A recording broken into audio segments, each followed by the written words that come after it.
मेरा नाम नीलोफर है। मैंने अपनी ज़िंदगी के 20 साल एक ऐसे रिश्ते में गुजार दिए जिसमें मोहब्बत तो थी मगर सुकून कभी ना आया। मेरा शौहर आमिर एक सरकारी महकमे में आला ओहदे पर फाइज है। इसकी नौकरी ऐसी है जिसमें अक्सर ब्रोनमुख के दौरे होते हैं, कभी 3 माह कभी 6। शुरू में मुझे इन दौरों पर फ़ख्र होता था। मैं सोचती थी कि मेरे शौहर को इज़्ज़त मिल रही है, दुनिया देखने का मौका मिल रहा है। मगर आहिस्ता आहिस्ता मुझे अंदाज़ा हुआ कि इन दौरों के पीछे कहानी कुछ और है, एक ऐसी कहानी जिसका बोझ सिर्फ मेरे दिल पर है। आमिर कहता था, नीलो तुम मेरी खुशनसीबी हो। तुम्हारे बगैर ये सब मुमकिन नहीं। मैं इसकी बात पर मुस्करा देती मगर दिल के किसी कोने में एक सवाल जन्म लेता, आखिर मेरी खुशनसीबी इसके काम से कैसे जड़ी है। वक्त गुजरता गया। हर नए दौरे से पहले आमिर के अंदाज में एक ख़ास तरह की घबराहट और मेरे दिल में एक अनजान सा डर महसूस होता। जब भी इसे नया प्रोजेक्ट या इजाज़तनामा चाहिए होता, वो कहता, बस एक छोटी सी मुलाकात ज़रूरी है, फिर सब आसान हो जाएगा। मैं जानती थी कि वो मुझसे क्या चाहता है और मैं खामोशी से इसके फैसलों पर आमीन कह देती। ये सिलसिला बरसों चलता रहा। मैंने अपने दिल को समझाया कि शायद यही शादी का हिस्सा है, कुर्बानी, समझौता, खामोशी। मगर हर बार जब वो ब्रोन मुक जाता, मैं अपने कमरे की खामोशी में खुद से सवाल करती, क्या मैं वाकई इसकी ज़िंदगी आसान बना रही हूँ या सिर्फ अपने ज़मीर को धोखा दे रही हूँ। कभी कभी मैं शीशे के सामने खड़ी होकर खुद से बात करती। मेरी आंखों में थकन, चेहरे पर मसनूई मुस्कुराहट और अंदर एक शोर छुपा होता। आमिर तरक्की करता गया, मनसब बढ़ता गया, दौलत आई, इज्जत मिली, मगर मेरे दिल में खालीपन और गहरा होता गया। फिर एक साल ऐसा आया जिसने सब कुछ बदल दिया। 2022 में आमिर को ताजिकिस्तान के लिए 6 माह का दौरा मिला। वो खुश था, मैं बस खामोश। इस बार उसके लहजे में पहले से ज्यादा यकीन था कि सब ठीक हो जाएगा। मैंने दिल ही दिल में सोचा, कभी तो मेरी खामोशी का बोझ खत्म होगा, मगर जिंदगी हमेशा एक ही दायरे में घूमती रही। हम वहां पहुंचे, सरकारी रहाइश मिली, आरामदेह फ्लैट, प्रोटोकॉल, सब कुछ जैसे किसी फिल्म का मंजर। आमिर के साथ एक पाकिस्तानी फैमिली भी वहां थी, आरिफ और उसकी बीवी नादिया। हम पहले भी एक दूसरे को जानते थे। नादिया आज़ाद ख्याल औरत थी, बातों में शोखी थी, लहजे में एतमाद। वो मुझसे कहती, नीलो तुम बहुत खामोश रहती हो, थोड़ा सा खुद को आज़ाद करो, जिंदगी एक ही बार मिलती है। मैं सिर्फ मुस्करा देती। वक्त गुजरता गया। आमिर के दिन दफ्तरी मुलाकातों में, शामें महफिलों में और रातें अक्सर थकन के बहाने गुजर जाती। मैंने महसूस किया कि इसके इर्द गिर्द के लोग बदल रहे हैं। हर नया ओहदा नए चेहरे लाता, नए ताल्लुकात, नई मसलहतें। मैं बस पस मंज़र में एक नाम रह गई थी, आमिर की बीवी। मगर शायद यही मेरी पहचान थी। नादिया अक्सर मुझे घूमने ले जाती। हम बाजारों में चलते, छूटी छूटी बातों पर हंसते, मगर हर शाम जब मैं अपने कमरे में अकेली होती, एक अनजानी उदासी मुझ पर छा जाती। कभी कभी दिल चाहता कि चीख कर सब कह दूं, मैं थक गई हूं, मगर मेरे अंदर की नीलोफर हमेशा खामोश रही। एक शाम आमिर बहुत खुश लूटा। इसने कहा, नीलो खुशखबरी है, कुतर की अपर पोस्टिंग मिल गई। इसके चेहरे पर चमक थी जैसे कोई बड़ा इनाम जीत लिया हो।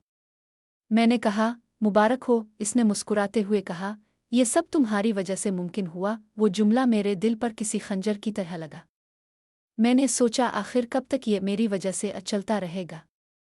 मगर फिर भी मुस्करा दी, क्योंकि मैं जानती थी कि एक बीवी का फ़र्ज़ यही है, खामोश रहना। कुछ दिन बाद आमिर ने कहा कि हमें वज़ीर साहब से मुलाकात करनी है। मैंने पूछा, किस लिए? इसने कहा, बस शुक्रिया अदा करना है। मैं समझ गई, शुक्रिया हमेशा किसी कीमत पर ही दिया जाता है। इस रात जब हम वज़ीर के पास गए तो हर चीज़ बहुत रस्मी थी। महंगा होटल, रोशन कमरा, हंसी मजाक के बीच छुपे इशारे। मैंने चेहरे पर एक बनावटी एतमाद सजा रखा था। मेरे शौहर की आंखों में फ़ख्र था, मगर मैंने इस फ़ख्र के पीछे अपनी खामोश शिकस्त देखी। वज़ीर साहब ने कहा, आपकी बीवी बहुत बावकार खातून है और मैंने पहली बार महसूस किया कि मेरे एहतराम की कीमत लग चुकी है। इसके बाद ज़िंदगी एक तयशुदा रास्ते पर चलने लगी।